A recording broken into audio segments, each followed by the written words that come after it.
তখন তোমার 21 বছর বোধহয়। আমি তখন অষ্টাদশী ছোঁয়া।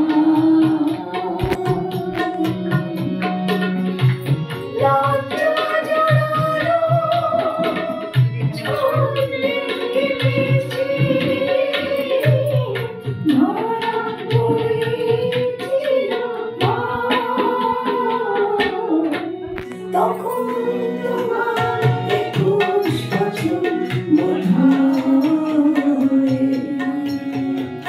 আমি তখন অষ্টাদশী ছোঁয়া।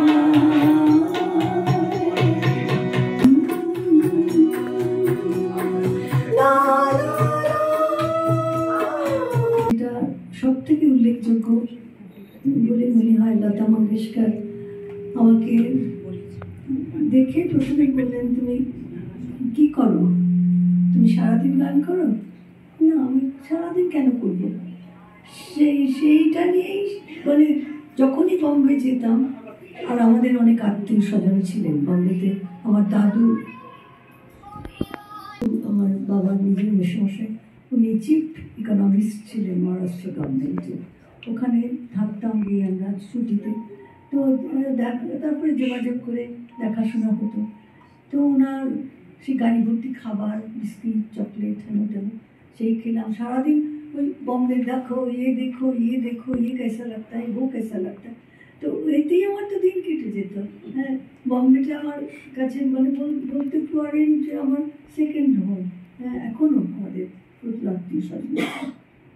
তো সেই কাটিয়ে এসেছি। তারপরে এখানে এসে পড়াশুনো, গান করা।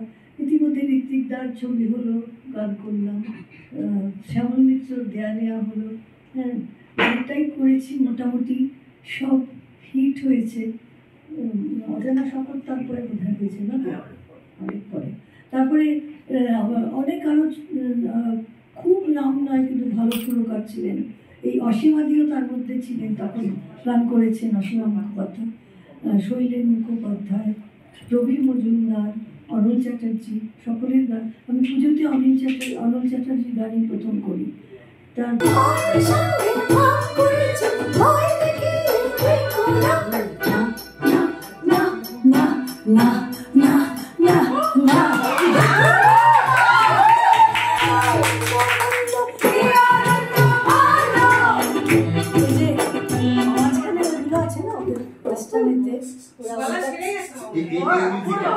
আমি সামনাসামনি এইভাবে ইন্টারভিউ নিতে পারবো আমি স্বপ্নেও ভাবতে পারিনি। মানে আমি কি বলবো আমি নিজে বুঝতে পারছি না। তো প্রথমে বলো কেমন আছো? ভালো আছি। ঠিক আছে? হ্যাঁ, ঠিক আছে। আচ্ছা, এই যে আজকে নোয়ার এত সুন্দর উদ্যোগ তারা করেছে, এই নোয়াতে এসে গল্প, গানে আড্ডা, এখানে এসে কেমন লাগছে? ভালো লাগছে, এটা তো খুব ভালো। ডাইরেক্টলি শ্রোতারা আমার গান শুনছেন, আমি তাদের শোনাচ্ছি, তাদের কি ভালো না লাগার ব্যাপারটা জানতে পারছি। এ তো ভালো জিনিস, খুব ভালো। আমরাও অনেক কিছু জানতে পারলাম এখানে। হ্যাঁ, আমি বলেছি যে লতাজি একজন মিথ, আমার কাছে আইকন। হ্যাঁ, তিনি যে গান করে গেছেন, গানকে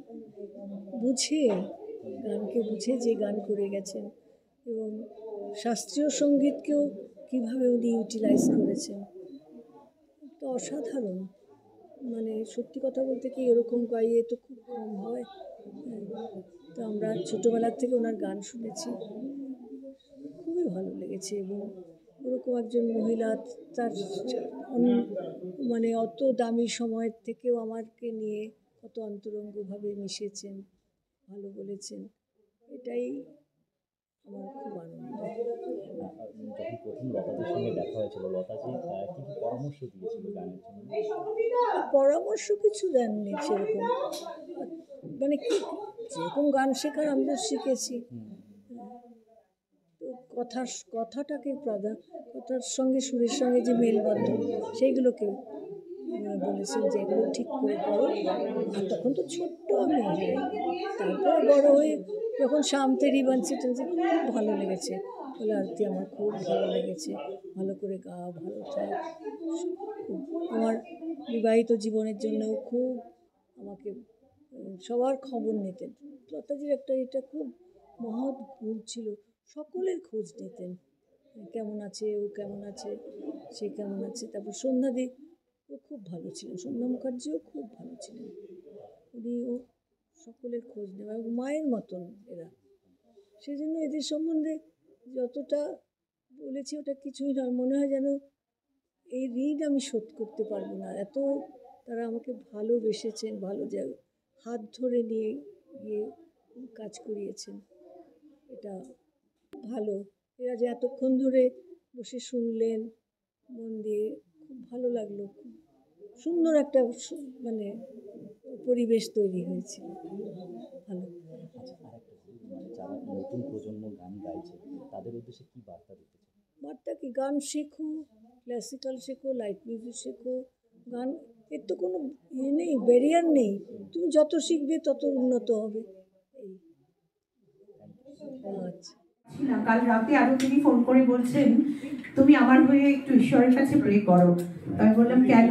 বলছেন যে না, আমি কালকের অনুষ্ঠানটা যেন ভালো করে করতে পারি। তো এমন একজন মানুষ যিনি মানে সারা বিশ্বে গান গিয়েছেন, তো তিনি বলছেন সাধারণ একটা কফি শপে গান গাইবেন, আশীর্বাদ করো, আমাকে প্রে করো ঈশ্বরের কাছে যাতে আমি ভালো করে গাইতে পারি। আমার ধোঁয়াতেও আমার বাড়িঘর, নতুন করে কেমন লেখার কিছু নেই, চিরকালই ভালো লাগে, আজকেও খুব ভালো লাগছে। মানে নোয়ার সঙ্গে আমাদের একটা অন্য সম্পর্ক আছে আর কি, আড্ডা মারার, খাওয়ার, এখানকার খাবার ভীষণ ভালোবাসি। তো সব মিলিয়ে নোয়ার সঙ্গে একটা অনেক পুরনো সম্পর্ক, যবে থেকে নোয়া হয়েছে, নতুন করে কিছুই নেই। এবং এই যে আজকের অনুষ্ঠানটা, সেটা একটা বিরাট নতুনত্ব এবং বিরাট একটা আনন্দের, উৎসাহের, খুবই খুবই মানে থট প্রভোকিং একটা অনুষ্ঠান বলবো। এইসব অনুষ্ঠানগুলো এখন দরকার, কেননা যারা ওনাদেরকে সামনে থেকে দেখেননি, ওনাদের সঙ্গে আগে কখনো, আমিও আগে দিদিকে কখনো সামনাসামনি আমি দিদির হইনি, কেননা মাধবী দিদির সঙ্গে আমরা খুবই ক্লোজ, কিন্তু আরো দিদির সঙ্গে কখনো আমি হইনি, কারণ উনি বম্বেতে থাকতেন যেহেতু। আর আমি রেডিওতে অনেক বড় বড় শিল্পীদের সঙ্গে কাজ করেছি, তাদেরকে 2 ঘন্টা করে ইন্টারভিউ করেছি, তাদের সামনাসামনি গান শুনেছি, তাদেরকে নিয়ে মানে একদম খুবই ইম্পর্টেন্ট অনুষ্ঠান করেছি, কিন্তু আমি আরো দিদিকে পাইনি কখনো। তো সেখান থেকে তো অবশ্যই একটা আমার কাছেও ভীষণ এটা একটা এক্সাইটিং। এবং আজকে ছুটির দিন এত সুন্দর একটা অনুষ্ঠান হচ্ছে, ভাগ্যিস ছুটির দিন। মানে দুজনেরই আমাদের খুবই ভালো লাগছে, এটা মানে আলাদা করে বলার কোনো অবকাশ থাকে না, কারণ আরতি মুখোপাধ্যায়ের গান ছোটবেলায় শুনতাম, সেইখান থেকে ওনার গানের প্রতি মানে ওনার এত মেলোডিয়াস মানে এত আছে, এবং ওনার এই কনসেপ্টটাই খুব ভালো লেগেছে, বুঝেছো তো? মানে দক্ষিণের বারান্দা মানেই প্রচুর গল্প, আড্ডা, ছোটবেলা, এই বসন্ত সবটাই তো ফিরে ফিরে আসে, তো সেই জায়গা থেকে ইটস আ খুব ভেরি গুড ইনিশিয়েটিভ। হ্যাঁ, আর নোয়া এটা কিন্তু বারে বারে করতে থাকবে। মানে আমি যেরকম আগেরটা মিস করেছি, তুইও মিস করেছিস, আমি যেরকম আজকে সেকেন্ড সানডে আসতে পেরেছি, আমি এরকম যখন মানে এই যে পুরোনো মানুষগুলোর সঙ্গে দেখা, অনেক পুরোনো জমে থাকা কিছু গল্প একটু বলে নেওয়ার সুযোগ, এবং বিভিন্ন মানুষের কাছ থেকে কিছু জানার সুযোগ, এবং চাইলে আপনি বই পড়বেন, চাইলে আপনি বিভিন্ন রকম খাবার খাবেন, মানে সবটা মিলিয়ে গান, গল্প, আড্ডা, খাওয়া, আড্ডার জন্য যা যা দরকার হয়, বুঝলেন তো, সবটাই এক জায়গায় রয়েছে। হ্যাঁ, রাইট।